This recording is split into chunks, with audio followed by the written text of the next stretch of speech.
皆さんこんにちは。生体やみやびの宮口です。父の日のプレゼントはもう決まっていますでしょうか？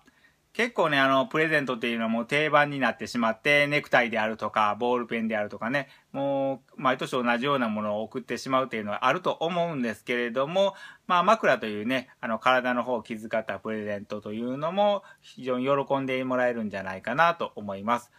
ちゃんとね、枕の方を当店オーダーメイドで作ってますので、1ミリ単位でね、高さ調節してるんですけれども、そういった細かい調整により、いびきというのも軽減はされます。実際にね、いびきの方で悩んでるお父さんとか、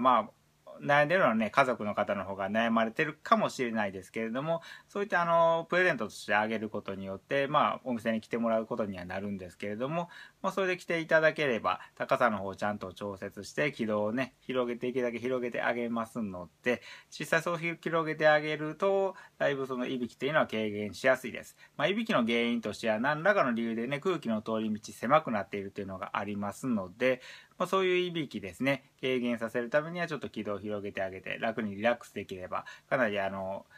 いびきが出にくくなるというのがありますので、ちょっとね、いびきで悩んでいるお父さんね、持っている方は今年の父の日とか、プレゼントにオーダーメイド枕送ってあげてはいかがでしょうか。ギフト券とかもね、発売してますので、お気軽にお問い合わせください。